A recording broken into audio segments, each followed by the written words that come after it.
Bonjour, aujourd'hui on va regarder de près un document vraiment clé, le projet de loi de finances du Maroc pour 2026, ce qu'on appelle le PLF 2026. Un budget, bon, c'est jamais juste des chiffres alignés, hein. C'est une histoire, c'est les choix, les ambitions d'un pays. C'est exactement ça. Et ce PLF 2026, il arrive à un moment, disons, charnière. Après des années un peu secouées, il essaye de trouver un équilibre entre la discipline budgétaire nécessaire et puis une vraie volonté d'investir, tout en gardant bien sûr un aspect social, hein. C'est un peu un numéro d'équilibriste, oui. D'accord. Donc notre idée ici, c'est de décrypter un peu ensemble ce qu'il y a derrière tout ça. Les messages importants, les conséquences possibles. On s'appuie pour ça sur une analyse assez poussée de la publication Eco-Business. Qu'est-ce que ce texte nous dit vraiment sur la direction que prend le Maroc en 2026? Alors, l'analyse d'Eco-Business, et notamment l'édito d'Adnan Benchakroun, elle résume bien la philosophie. C'est en 3 mots: assainir, investir, protéger. C'est intéressant comme approche. C'est pas l'austérité pure et dure, mais c'est pas non plus la relance à tout va. Ils appellent ça la consolidation active. Consolidation active, j'aime bien la formule. Oui, l'idée c'est de remettre de l'ordre dans les comptes publics, tout en essayant de stimuler l'économie et en ciblant mieux les aides sociales. D'accord. Alors, regardons le cadre général pour commencer. Les grandes prévisions macroéconomiques pour 2026. On vise quoi comme croissance du PIB, le produit intérieur brut? L'objectif affiché est de plus 4,6%, ce qui est ambitieux. Ah oui, 4,6%. Et côté finances publiques, le fameux déficit budgétaire. Là, l'objectif est de le ramener à 3,0% du PIB.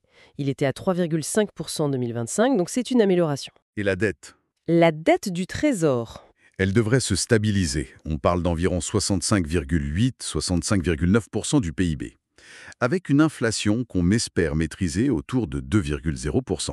Mais tout ça, ça repose sur certaines hypothèses, j'imagine. Bien sûr, et des hypothèses assez optimistes, il faut le dire. Une campagne céréalière de 70 millions de quintaux. Ce serait une bonne année agricole. Un prix du gaz butane sur les marchés internationaux à 500 $ la tonne. Et puis une demande extérieure, ce que les autres pays achètent au Maroc, en hausse de 2,3%. Il y a aussi un élément de contexte important.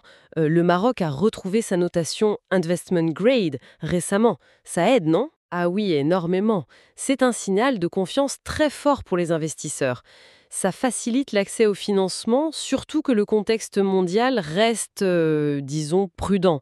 Une croissance mondiale modérée, une inflation qui baisse mais doucement. Donc cette crédibilité retrouvée, c'est un vrai plus.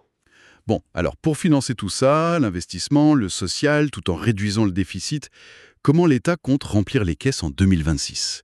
C'est quoi le montant des recettes attendues? Le total des recettes ordinaires nettes s'est prévu à 432,8 milliards de dirhams. C'est une somme considérable. Et là-dedans, j'imagine que les impôts et les taxes, c'est la majeure partie. Oui, très largement. Les recettes fiscales devraient atteindre 366,5 milliards de dirhams. Ça représente à peu près 20% du PIB. Et ça se décompose comment en gros? Alors, vous avez les impôts directs, l'impôt sur les sociétés, l'IS, sur les bénéfices des entreprises, et puis l'impôt sur le revenu, l'IR, pour les particuliers, et ensuite les impôts indirects. La TVA, la taxe sur la valeur ajoutée, qu'on paye tous sur notre consommation, et l'éthique, les taxes intérieures de consommation sur des produits comme l'essence, le tabac. D'accord. Mais est-ce que ça veut dire qu'on va avoir des hausses d'impôts? C'est souvent la question que les gens se posent. Pas vraiment de hausse généralisée des taux, non. Pour l'IS, par exemple, les taux principaux ne bougent pas. 20% pour les PME, 35% pour les grandes, 40% pour les banques et assurances. La stratégie, en fait, c'est plutôt de continuer la réforme fiscale qui a été lancée il y a quelques années. La loi cadre 69-19. C'est ça. L'idée, c'est surtout d'élargir la base, c'est-à-dire faire en sorte que plus de revenus ou de transactions soient effectivement imposés et d'améliorer ce qu'on appelle la conformité, s'assurer que tout le monde paie ce qu'il doit. Et comment on fait ça concrètement? Il y a des mesures spécifiques? Oui, un outil qui revient souvent, c'est l'extension de la retenue à la source. C'est une sorte de prélèvement fait directement au moment de la transaction. Ah oui, par exemple? Par exemple, à partir de juillet 2026, quand une grande entreprise, une banque, une assurance ou une société avec un chiffre d'affaires de plus de 50 millions de dirhams, paie une prestation de service à un fournisseur, elle devra retenir une partie de l'impôt à la source. D'accord. Et l'objectif derrière ça? C'est clairement affiché Lutter contre les fausses factures et s'assurer que l'impôt rentre plus tôt dans les caisses de l'État. C'est une manière de sécuriser les recettes. Donc, un focus sur la lutte contre la fraude, contre l'évasion. Ok. Et pour l'impôt sur le revenu, celui des particuliers, l'IR, ça bouge aussi? Là, on est plutôt sur des mesures pour le pouvoir d'achat. Ce qui avait été fait en 2025 est maintenu, comme le seuil de revenu non imposable à 40 000 dirhams par an. D'accord. La grosse nouveauté pour 2026, c'est l'exonération totale d'impôt sur le revenu pour les pensions de retraite de base. Ça commence dès janvier 2026. L'impact chiffré est assez important d'ailleurs. Ah oui, ça c'est une mesure concrète pour les retraités. Oui, il y a aussi d'autres petites mesures, par exemple pour encourager la formalisation de l'économie, comme une retenue à la source sur les loyers professionnels payés par les grandes entreprises. Mais attention, cette retenue est ensuite déductible pour le propriétaire qui déclare ses revenus, donc c'est plutôt une incitation à déclarer. Compris. Et la TVA? On avait beaucoup parlé de protéger les produits essentiels. Ça continue? Oui, l'exonération pour les produits de grande consommation, les produits de base, est maintenue. C'est un point important. Et on retrouve aussi ce mécanisme de retenue à la source, un peu comme pour l'IS, pour certaines prestations payées par les grandes entreprises. Toujours dans la même logique de conformité. Exactement. Et puis, quelques ajustements techniques, par exemple, pour le secteur agricole ou la récupération de déchets. L'idée générale, c'est on ne touche pas la TVA sur l'essentiel pour préserver le pouvoir d'achat, mais on cherche à mieux collecter la taxe là où elle est due. D'accord.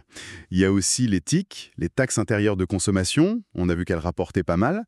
Il y a des nouveautés là-dessus?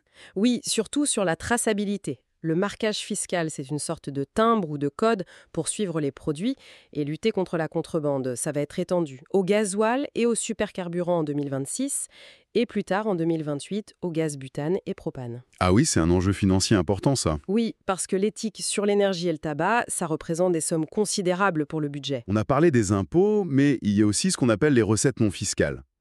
62,7 milliards, c'est pas rien, hein. Ça vient d'où cet argent? C'est un axe de plus en plus regardé, en effet.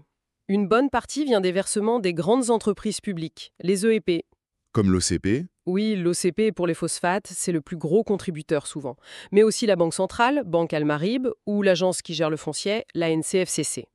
C'est un débat récurrent d'ailleurs sur le juste équilibre entre ces versements au budget et la capacité de ces entreprises à investir elles-mêmes. Hmm. Et à part les EEP, Il y a un montant assez important, 20 milliards, attendu de ce qu'ils appellent les financements innovants.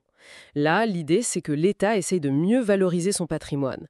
Par exemple, en créant des fonds immobiliers, les OPCI, ou en titrisant certains actifs, c'est-à-dire en les transformant en titres financiers. Mais point important, sans offrir la garantie directe de l'État. l'État se transforme un peu en gestionnaire d'actifs, en quelque sorte. C'est un peu ça, et enfin, il y a aussi 6 milliards prévus de cessions de participation. L'État vendrait des parts qu'il détient dans certaines entreprises. C'est une façon de rationaliser son portefeuille. Donc, si on résume pour les recettes, on continue les réformes fiscales, on met le paquet sur la conformité et la lutte contre la fraude avec la retenue à la source, quelques coups de pouce sur l'IR pour le pouvoir d'achat, et on essaye de diversifier les sources de revenus avec les EIP et les actifs de l'État. C'est ça. Mais comme le souligne bien l'analyse, la clé du succès, ça va être l'exécution. Et la confiance. La confiance. C'est-à-dire, Même pour que les gens et les entreprises acceptent de payer leurs impôts, il faut des règles claires, une administration qui fonctionne bien, par exemple qui rembourse la TVA rapidement quand c'est dû, il faut une certaine prévisibilité. C'est ça le contrat de confiance dont parle l'article. d'accord, très clair. Passons de l'autre côté maintenant, les dépenses. Où va l'argent public en 2026? On a un total de 88,2 milliards de dirhams. Ouais. Et quand on regarde la structure, il y a un poste qui saute aux yeux, c'est l'investissement public direct, celui qui vient du budget général de l'État. Il continue d'augmenter fortement. On atteint presque 115 milliards de dirhams. 115 milliards. Ça représente quoi par rapport à l'économie? C'est environ 6,3% du PIB. C'est un effort vraiment significatif et en hausse par rapport à 2025. Et les dépenses de fonctionnement? Les salaires des fonctionnaires, le matériel, tout ça? Alors le fonctionnement, c'est 324 milliards. Dedans, la masse salariale est le plus gros morceau, à peu près 195 milliards. Ça fait 10,7% du PIB. Ce ratio, par rapport à la richesse nationale, il reste stable. Même s'il y a des augmentations de salaire liées au dialogue social et des créations de postes. Oui, le montant absolu augmente, notamment à cause de ça. Il y a près de 37 000 postes prévus, surtout dans l'éducation et la santé. Mais comme le PIB augmente aussi, le poids relatif reste stable. Et les dépenses de matériel et autres services augmentent aussi, de façon assez nette d'ailleurs, pour faire tourner les services publics. Dans les dépenses, il y a aussi deux lignes qui évoluent de façon intéressante.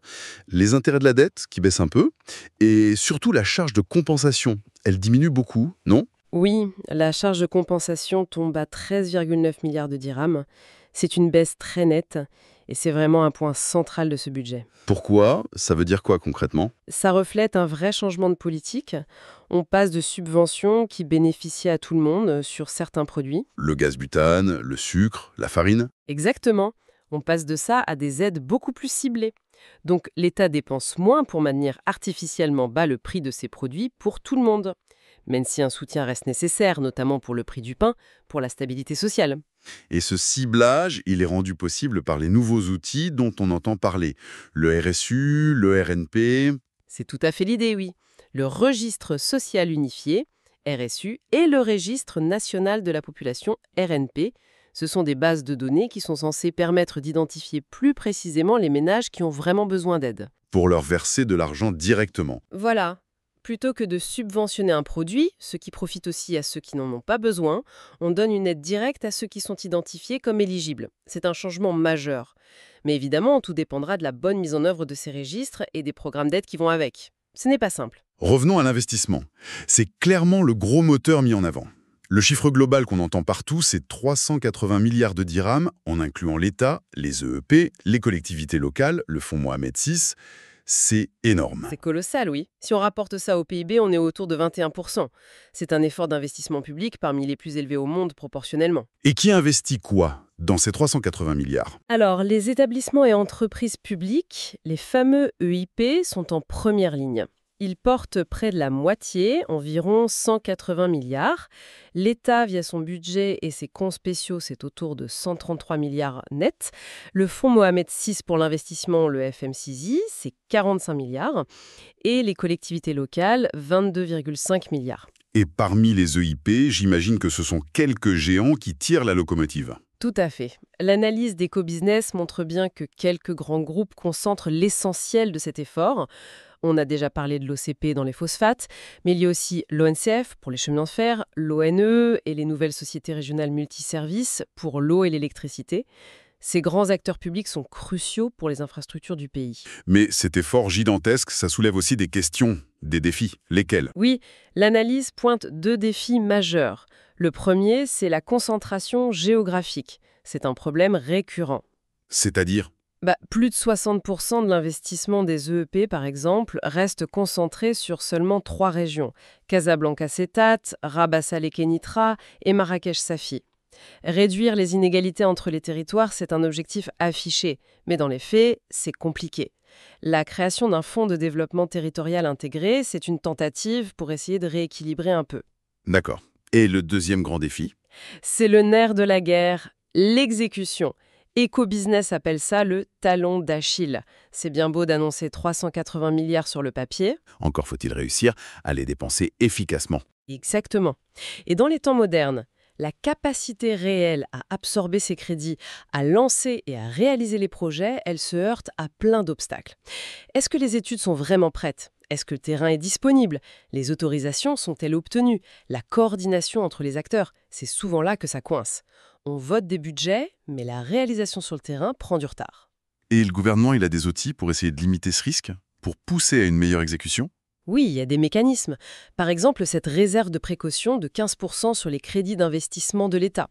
En gros, une partie du budget n'est débloquée que si le projet prouve qu'il est prêt à démarrer.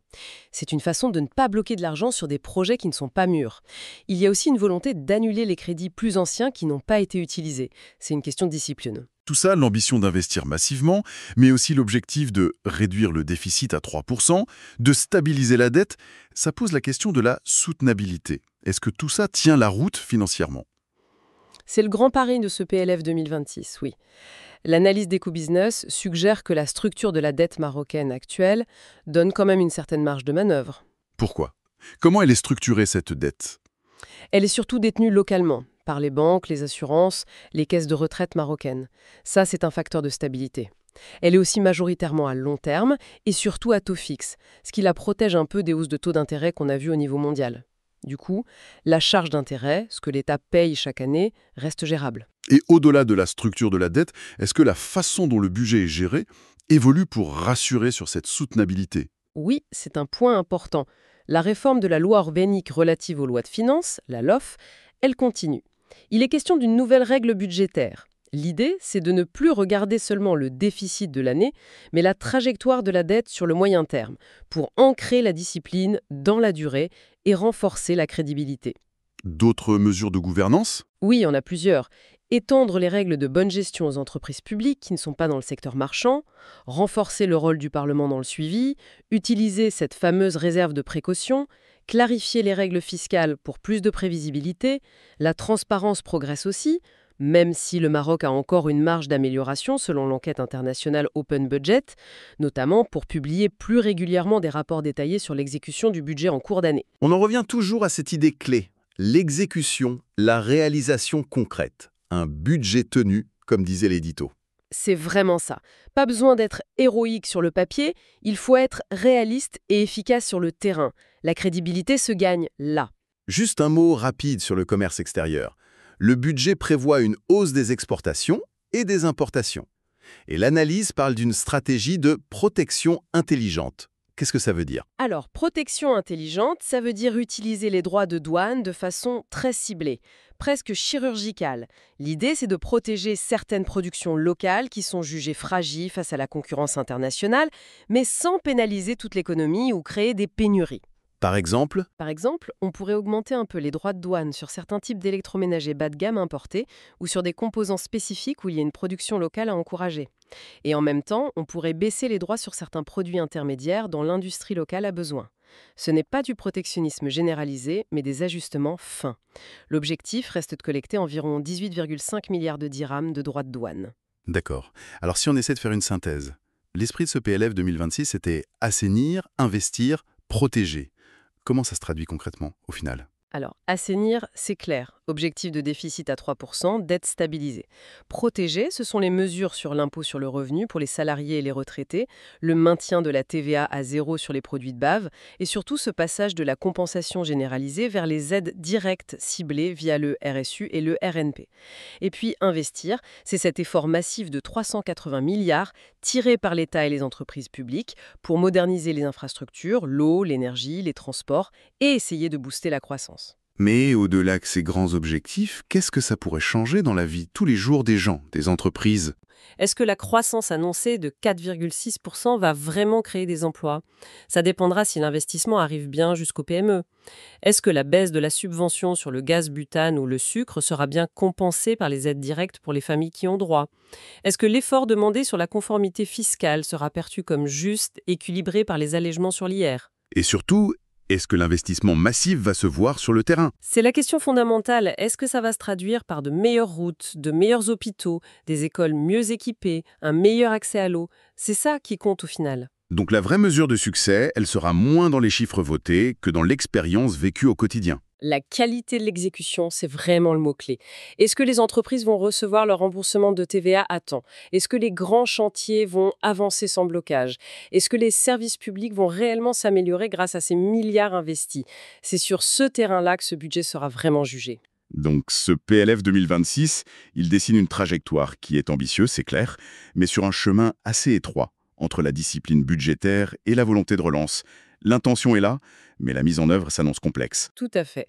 Et ça nous amène peut-être à une réflexion pour finir. La vraie question pour 2026, ce n'est peut-être plus tant de savoir combien de milliards sont inscrits dans les lignes du budget. C'est plutôt de savoir à quelle vitesse, et surtout avec quelle qualité, ces chiffres vont devenir une réalité concrète, tangible pour les Marocains, pour les entreprises. Est-ce que l'histoire de ce budget s'écrira surtout dans les rapports administratifs, ou est-ce qu'elle s'écrira dans l'amélioration réelle du quotidien, des infrastructures, des opportunités économiques? C'est vraiment l'exécution et la perception qu'en auront les citoyens qui sera le juge de paix de ce PLF 2026.